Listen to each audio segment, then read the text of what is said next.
બ્રિટનના મહારાણી queen Elizabeth દ્વિતીયનું નિધન થયું છે। છેલ્લા કેટલાય સમયથી તેઓ બીમાર હતા। 96 વર્ષની ઉંમરે એલિઝાબેથ દ્વિતીયનું નિધન થયું છે। તો ક્વીન એલિઝાબેથે સ્કોટલેન્ડના બાલ્મોરલ કેસલમાં અંતિમ શ્વાસ લીધા છે અને શાહી પરિવાર પણ ત્યાં તેઓની સાથે હાજર હતો। તો ડોક્ટર્સે તેમને મેડિકલ સુપરવિઝનમાં તો રાખ્યા જ હતા। પીએમ મોદીએ પણ ક્વીનના નિધન પર શોક વ્યક્ત કર્યો છે અને ટ્વીટ કર્યું છે, દુઃખદ પ્રસંગે તેમના પરિવાર સાથે અમારી સંવેદના। તો ફ્રાન્સના રાષ્ટ્રપતિએ પણ નિધન પર શોક વ્યક્ત કર્યો છે। ક્વીન એલિઝાબેથ દ્વિતીયનું નિધન થયું છે। બ્રિટનના મહારાણી એલિઝાબેથ દ્વિતીયનું નિધન થયું છે। પીએમ મોદીએ પણ દુઃખ વ્યક્ત કરતું ટ્વીટ કર્યું છે અને આ પ્રસંગે અમારી સંવેદના તેઓના પરિવાર સાથે તેમજ ફ્રાન્સના રાષ્ટ્રપતિએ પણ નિધન પર શોક વ્યક્ત કર્યો છે। તો મહારાણીના હેલ્થને લઈને બર્કિંગમ પેલેસ તરફથી પણ નિવેદન જાહેર કરવામાં આવ્યું હતું અને ઘણા લાંબા સમયથી તેઓ બીમાર હતા। તો 21 એપ્રિલના રોજ તેઓનો જન્મ થયો હતો। 21 એપ્રિલ 1926ના રોજ ક્વીન એલિઝાબેથનો જન્મ લંડનમાં થયો હતો। 20 નવેમ્બર 1947માં રોજ ગ્રીક અને ડેનમાર્કના પ્રિન્સ ફિલિપ સાથે તેઓના લગ્ન થયા હતા। તો 14 નવેમ્બર 1948ના રોજ તેમના પહેલા પુત્ર પ્રિન્સ ચાર્લ્સનો જન્મ થયો હતો। તો 6 ફેબ્રુઆરી 1952ના રોજ પિતા કિંગ જ્યોર્જના મોત પછી તેઓ રાણી બન્યા હતા। 2 જૂન 1953 વેસ્ટમિન્સ્ટર એબ્લે લંડનમાં તેઓને તાજથી સન્માનિત કરાયા હતા। તો 96 વર્ષની જૈફ વયે તેઓનું નિધન થયું છે। 21 જૂન 1982ના રોજ તેમના ગ્રાન્ડ ચાઇલ્ડ પ્રિન્સ વિલિયમનો જન્મ થયો હતો। 6 ફેબ્રુઆરી 2012ના રોજ શાસનના 60 વર્ષ પૂરા થવા પર ડાયમંડ જ્યુબલી પણ તે સમયે ઉજવવામાં આવી હતી। 6 ફેબ્રુઆરી 2012ના રોજ 9 સપ્ટેમ્બર 2015ના રોજ બ્રિટનના સૌથી લાંબા સમય સુધી શાસન કરનાર પહેલા મહિલા સમ્રાટ બન્યા હતા। પીએમ મોદીએ પણ ટ્વીટ કર્યું છે અને દુઃખ વ્યક્ત કર્યું છે અને નિધન પર શોક વ્યક્ત કર્યો છે અને અમારી સંવેદના તેઓના પરિવાર સાથે છે તેવું પીએમ મોદી દ્વારા પણ ટ્વીટ કરવામાં આવ્યું છે। વધુ માહિતી માટે સહયોગી નુપુર જોડાઈ ચૂક્યા છે। નુપુર, ક્વીન એલિઝાબેથ દ્વિતીયનું નિધન થયું છે। ઘણા લાંબા સમયથી તેઓ બીમાર ચાલતા હતા। સ્કોટલેન્ડના બાલ્મોરલ કાસલમાં તેઓએ અંતિમ શ્વાસ લીધા છે।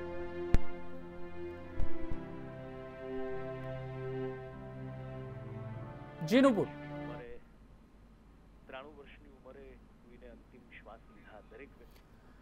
નુપુર, ક્વીન એલિઝાબેથ દ્વિતીયનું નિધન થયું છે। સ્કોટલેન્ડના બાલ્મોરલ કેસલમાં તેઓએ અંતિમ શ્વાસ લીધા, શું કહેશો?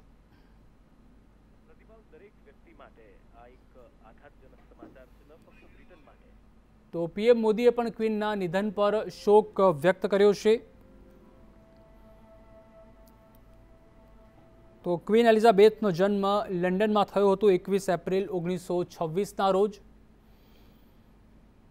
ગ્રીક અને ડેનમાર્કના પ્રિન્સ ફિલિપ સાથે તેઓના લગ્ન થયા હતા 20 નવેમ્બર 1947ના રોજ।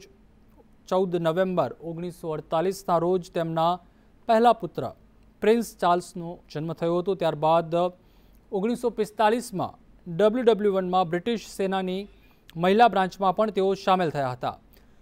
વધુ માહિતી માટે સહયોગી નુપુર જોડાઈ ચૂક્યા છે। નુપુર, બ્રિટનના મહારાણી એલિઝાબેથ દ્વિતીયનું નિધન થયું છે। સ્કોટલેન્ડના બાલ્મોરલ કેસલમાં તેઓએ અંતિમ શ્વાસ લીધા છે। પ્રતિપાલ, આ એક દુઃખદ ઘટના ન માત્ર બ્રિટન માટે કે બ્રિટનના રાજ પરિવાર માટે પણ સમગ્ર વિશ્વ માટે। તો જે રીતે બ્રિટનના મહારાણી એલિઝાબેથ દ્વિતીયનું નિધન થયું છે તો તેઓની તબિયત ઘણા લાંબા સમયથી સારી ન હતી। તો ડૉક્ટર્સની દેખરેખ હેઠળ તેઓ હતા અને બ્રિટિશના વડાપ્રધાન અત્યારે જે નવા બન્યા લીઝ ટ્રસે પણ આ સમાચારને લઈને સૌપ્રથમ ચિંતા વ્યક્ત કરી હતી અને તે સમયે પણ તેઓએ ટ્વીટ કરી હતી।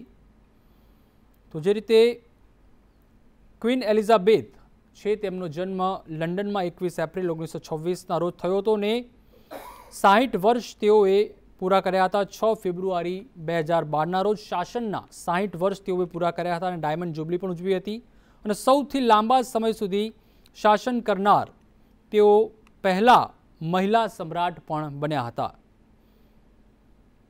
તો 5 એપ્રિલ 2020 કોરોના વાયરસનો સામનો કરી રહેલા દેશને બચાવવા માટે પણ તેઓએ ખૂબ જ દુર્લભ પ્રયાસ કર્યા હતા। એટલે કોરોના કાળ પણ તેઓએ જોયો હતો અને 9 એપ્રિલ 2021ના રોજ પ્રતિ પ્રિન્સ ફિલિપનું પણ નિધન થયું હતું।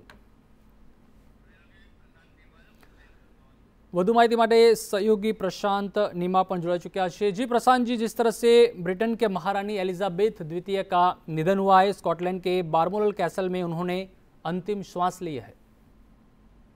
बिल्कुल, एक पूरी दुनिया भर के लिए ये एक खबर है और एक दुखद खबर है। और जैसे ही ये जानकारी आई है कि क्वीन एलिजाबेथ की तबीयत नाजुक है, पिछले 3 घंटे पहले जब ये खबर आई थी बकिंगम पैलेस की तरफ से ये जानकारी दी गई थी।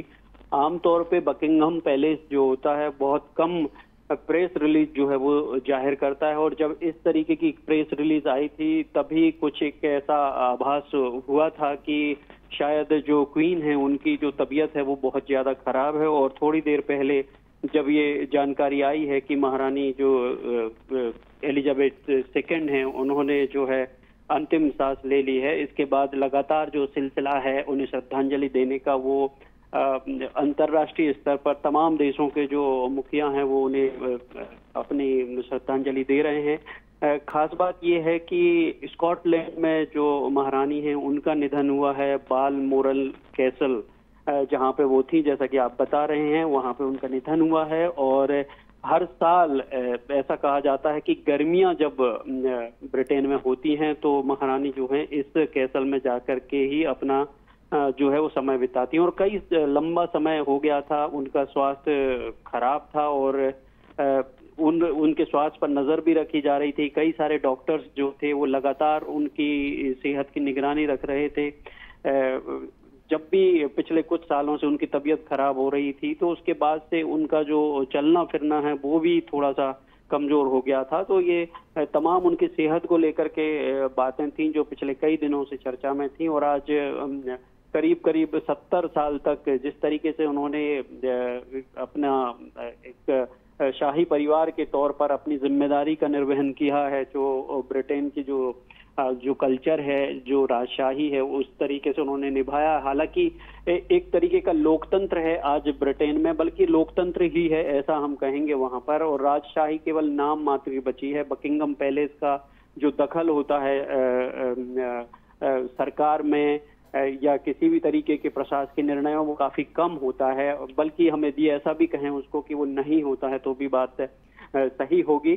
और यही वजह है कि पिछले 3-4 सालों में जिस तरीके से ब्रिटेन में लगातार प्रधानमंत्रियों के बदलने का सिलसिला चलता रहा, उसमें भी किसी तरीके की भूमिका देखने को आपको कहीं मिलती नहीं है वहां की राजशाही की। लेकिन परंपरा के तहत जिस तरीके से एक सर्वोच्च पदवी इस राज परिवार को दी जाती है वो ब्रिटेन में लगातार दी जाती रही है।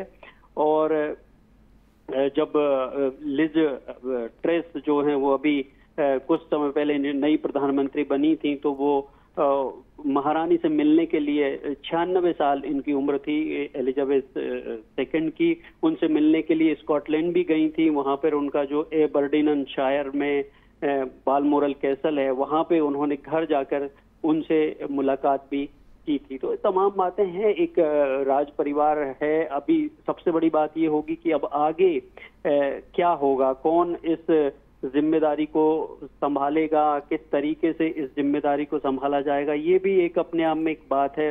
हालांकि अभी किसी तरीके से ऐसा कुछ समझ में नहीं आ रहा है कि कौन इस चीज को आगे बढ़ाएगा या बढ़ाएगा भी या नहीं बढ़ाएगा, ये तमाम चीजें अभी देखने वाली होंगी। लेकिन सबसे बड़ी बात ये है कि 70 साल के दौरान जो महारानी थी उन्होंने करीब 15 प्रधानमंत्रियों का कार्यकाल जो है वो देखा है।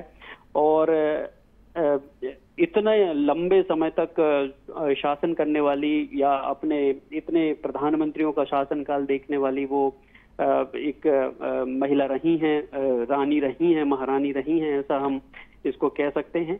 तो इस तरीके से तमाम चीजें हैं कि बहुत सारी बातें हैं राज परिवार से जुड़ी हुई, तमाम चीजें हैं जो ब्रिटेन में एक परंपरा के तहत याद की जाती हैं, और इन्हीं चीजों को लेकर के अब सबकी निगाहें इस बात पर होंगी कि प्रिंस फिलिप हैं, प्रिंस विलियम हैं, कौन जो है इस परंपरा को आगे बढ़ाएगा। क्योंकि पिछले कुछ समय में काफी विवाद भी जो है इस राज परिवार के साथ देखने में आए हैं, जो वो सब तमाम लोगों ने देखे हैं।